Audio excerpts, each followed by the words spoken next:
嗨，大家好，我是坦平叔，带来一家真正的中国。今天是2024年12月23号，这一期咱们聊两个热点话题。一个是前不久安徽淮南寿县一个农民遇到了糟心事。什么糟心事呢？这个农民他承包了100多亩的地，那他就要用这个农机、农具什么旋割机收割机。那他有这么多农具、农机他就需要给这些农机加柴油。结果他在给他的农机加柴油的时候，出了一点事故，出状况了，被罚了3万块。这是怎么回事呢？大家先看一段视频。把这个收割机开到加油站去方便吗？那是不现实的。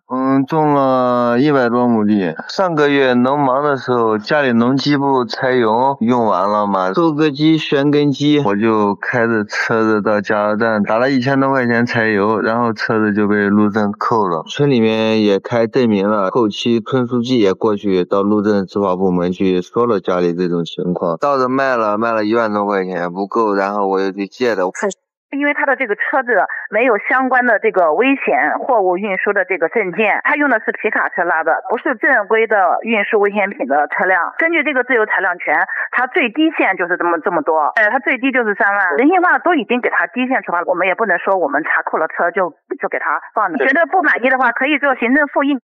各大媒体都有报道极目新闻报道安徽省淮南市寿县双桥镇胜利村村民顾先生驾车从加油站购买了1500块钱的柴油，准备运回给农机加油。然而回程途中，他被交通运输执法部门以涉嫌未取得危险品道路货物运输许可，擅自从事道路危险品运输的为由扣车，并处3万元罚款。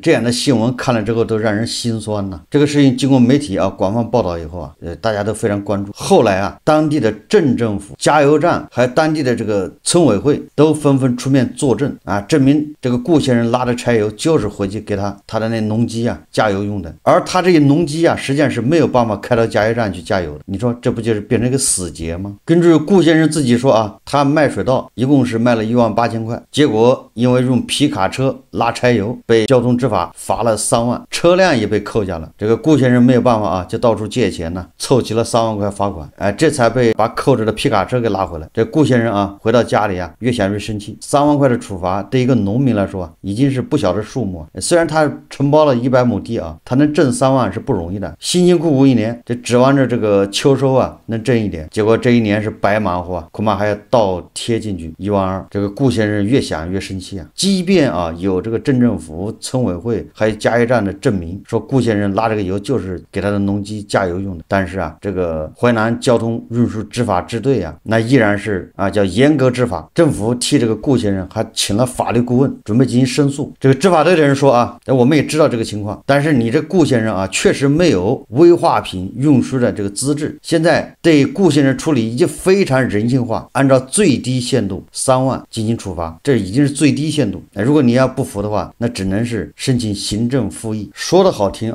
说你要不服你可以行政复议，这个说的也对，但是一个农民谁摊上这事谁倒霉，这叫无妄之灾就是我们就在想那么多人拿那个拉煤制油的油罐车去拉这个食用油，这个执法部门看不见，有媒体深入调查之后举报了，还说你这是造谣，这是个别事件。你这农民拿个皮卡车拉3桶油就被盯上了，这个确实让人感觉到这个悲伤悲哀。这农民本质上是弱势群体，任人宰割的牛马。这个淮南这个交通执法队他是怎么发现的呢？我看媒体报道据说他们是闻到了这个异样的这个气味，老远就闻到的味道，这感觉是带着警犬去的，然后就拦下来检查，发现这个有3桶明液体，最后发现原来是柴油。那你这个皮卡车你肯定没有运柴油的这个资质人民日报都发了文章评论说这叫小罚过重，就是很小的过错你要这么罚得太重。实际上人民日报这个评论呢，他还是站在交通执法队他是对的，你只是罚的重了一点，你不应该罚这么重。实际上我认为你这个都是错误，不应该罚。就是说你这个法律应该改一改，对吧？法律是为社会运转、为社会秩序服务的，而不是这个限制农民生产。事实就是那农民的这个收割机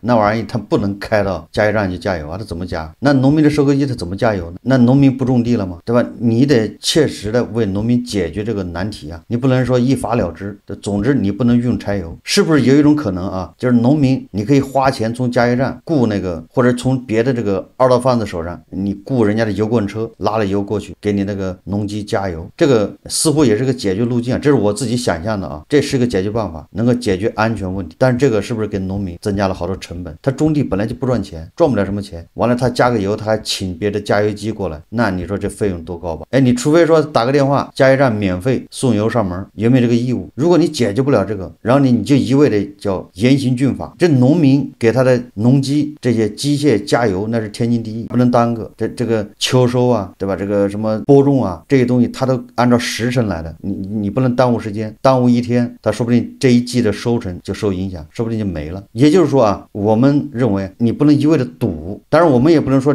你这个执法队就是错误的，因为你毕竟用的柴油啊，你不管他是自己用还是说卖给别人，它是确实是危险。你一旦发生事故，对吧？撞上了，油洒了，环境污染，爆炸起火，人员伤亡，这都是事故，这都是危险。这个我觉得管是应该，但是作为政府，你管的时候你管是赌吗？你要输啊，那农民的需求你怎么解决？你先把农民的需求解决了，这边开始赌，这个没毛病，对吧？如果农民打个电话，加油站就得派车过去给人加油，你政府给补贴，对吧？这个成本不能让农民掏，那农民肯定愿意啊，那谁愿意去开车去拉油去？打个电话就有人送油来给你加好，而且农民用的柴油应该是补贴的啊，它价格便宜，应该有这个政策，就给农耕用的油啊是便宜的。我这么说什么意思呢？实际上你也把漏洞给堵住了。什么漏洞呢？就是正因为农民用的油便宜，那保不齐有人呢，对吧？他就把这农机用的油啊，他倒卖到什么工程建设工地上，赚差价赚补贴啊，大家去琢磨琢磨吧，反正有利润，那肯定有人会钻这个空子。你那个工地上用的油，或者其他的工程上，对吧？用的油它是原价，那你这个农民用的柴油是不是中间就有利润？我觉得啊，把这个事情管起来不难，对吧？既照顾农民生产需要，又能把这个漏洞给堵住，又能解决安全问题，无非就是政府要补贴一点，对吧？对这个加油站补贴，但是我们已经顾不了这么多，先罚了再说。很简单，跟昨天咱们节目说的一样，就各个部门它都有 KPI， 政府没钱，没有钱给公务员发工资，公务员工资都拖欠的，那怎么办？靠收税，对吧？99年以后的税都收完了，那只能是罚嘛。这就是咱们老说的这个叫非税收入高速增长，怎么增长出来的？就是这样增长出来的。这就是人民日报说的小罚过重，对吧？这小错重罚，我已经照顾你了啊，给你按最低的罚是3万，要往高处罚就10万。说来说去还是叫懒政惰政的，搞一刀切。这个恐怕在过去啊，农民开个皮卡就拉2桶油、3桶油，估计也是睁只眼闭只眼，对吧？执法队的鼻子啊就没那么灵，闻不见。现在呢就得去罚，所以说以罚代管，这就是弊病。该管的时候不管，不该管的时候就罚。我们不能否定啊，叫危化品运输资格证，这个需要有资格，对吧？谁运都需要有这资格，但是我们也不能对农民的这个实际困难视而不见。那毕竟农民啊，他运这个柴油、汽油也很危险，不是没有危险啊。你看他俄罗斯3艘还是2艘用这个柴油的那个船在刻赤海峡被浪给拍断了，那个污染多严重啊！好像几十公里的这个海面啊，全部铺着一层厚厚的油，造成环境灾难，很难估量啊。然后那个油还随着到处流到海岸线，所以我认为这个处罚买农业生产所用柴油这个农民啊，不是这个有法律依据，或者法律依据缺乏，也不是说没有人性，纯粹就是懒政惰政，以罚代管，是社会治理能力退步低下的一个标志。我们再看一个新闻，对吧？对不该罚的采取这个3万元罚款，貌似啊执法公正公平，有法必依，执法必严，但是对该罚的该管的他又不管。大家还记得吧？今年的6月份有一个女子啊叫文某，在网络上实名举报，拿着身份证啊实名举报她的前公公巨额财产来历不明。但是在网上大家都在这个热议这个事啊，这个反腐啊要从内部开始。那么因为涉及到是中国农业发展银行湖北省分行，所以当时啊这个中国农发行湖北省分行就成立调查组进行调查。那么昨天啊这个调查报下来了，就是官方结论，他是这么说的啊，他说2024年6月，举报人文某在网络上实名举报其前公公涉及我分行下属机构随州市分行员工徐某啊，这是党员，2023年退休，那时候老同志啊，说省分行党委高度重视，省分行纪委对举报人反反映的相关情况依规依纪。举报反映的徐某在武汉市购买一套1000万元别墅问题，经核查，该房产系徐某2014年出资534万在武汉市购买的一套商品房复式，其中首付款166万元为徐某家庭自有资金，以该房产做抵押，从商业银行按揭贷款368万元，目前尚欠贷款305万元。这是10年前啊买的一套复式，也就是举报人口中说的这个别墅，在武汉是10年前532万，那应该是别墅啊，10年前的啊，这是按揭贷款买的。然后第二个说，举报反映的徐某持有汉鄂汉蔡高速公路股权问题，经核查，该股权是徐某2010年间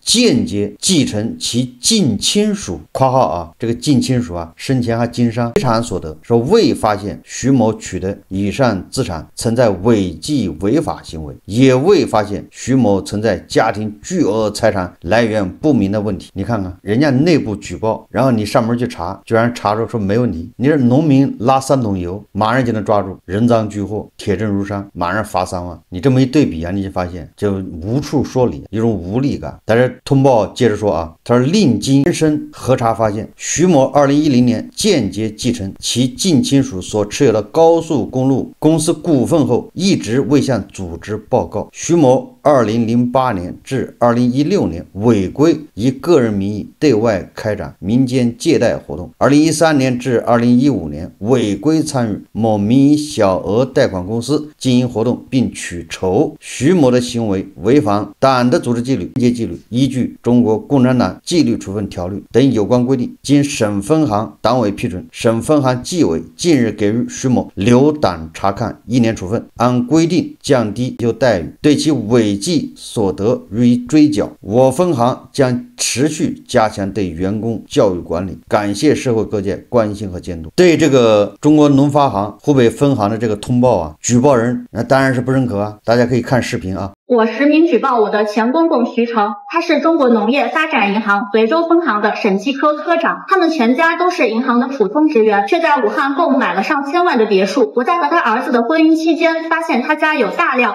不明财产收入，并且从聊天中得知，他们以某种形式参与汉蔡汉鄂高速公路，自称有源源不断的收入，我怀疑涉嫌违法乱纪，现已与他儿子离婚，并进行实名举报。我是文清，据我实名举报前公公中国农业发展银行随州分行徐成一事已半年，对于此次调查，我表示质疑。我觉得有点大事化小、避重就轻的处理。从我前夫徐宇和我的对话中，我认为事情并不简单。我跟我爸妈都说得很清楚，我爸也跟你说了很多次了，就给不给钱，今后他们给不给钱，如果你们过得好，500万、1000万、2000万都给。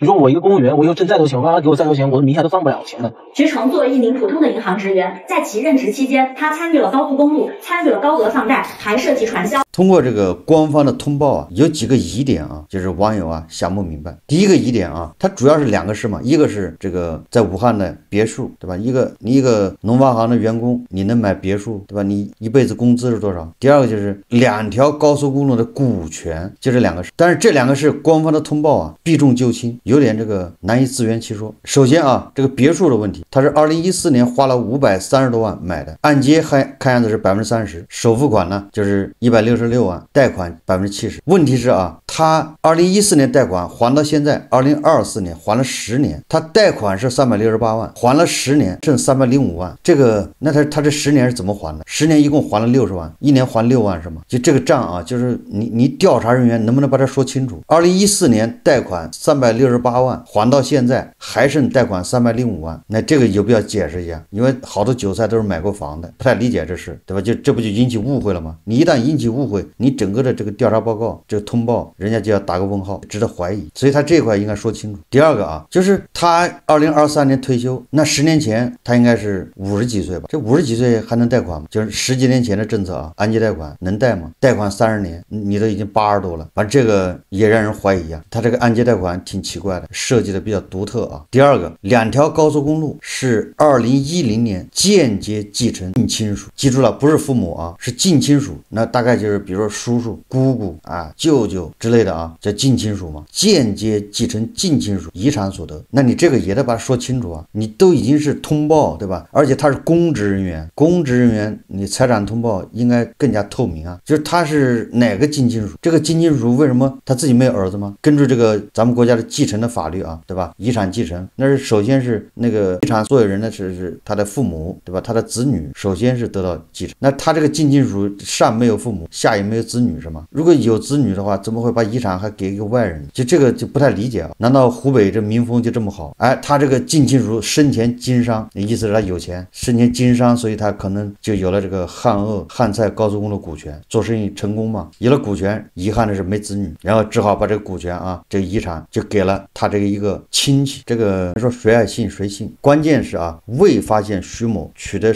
以上资产存在违纪违法行为，也未发现徐某存在家庭巨额财产来源不明的问题啊，那你没问题对不对？没问题，但是你要就这么说没问题，那民意论难以平息下去啊，所以你还得找一个小的错误把它处罚一下，这样堵住大家的嘴。所以啊，这徐某问题就来了，他没有如实上报上述财产。第二个，2008年到2016年违规以个人名义对外开展民间借贷，2013年到2015年违规参与某民营小额贷款公司经营活动并取酬，这个叫近水楼台先得月，叫靠山吃山靠水吃水。他是中国农业发展银行的员工，靠着银行他去经营小额贷款公司，他去开展对外民间借贷活动，这两点都非常可疑。如果他这个财产来源合法，他为什么不向组织报告？就是我经得起查，这是我表姑，对吧？我表舅他没有后代，他这个股权给我了，对吧？我这房子是我自己按揭贷款买的，这都是合法的，那为什么不向组织报告呢？谁信呢？如果他这个收入来源合法，他怎么不敢报告，对吧？这就是个大的问题，这叫掩耳盗铃呢。然后是靠山吃山，哎，仅以违规对外开展民间借贷活动，违规参与小额贷款公司经营活动并取酬，以这个来处罚他，有档查看1年，降低退休待遇。这个就有点像那个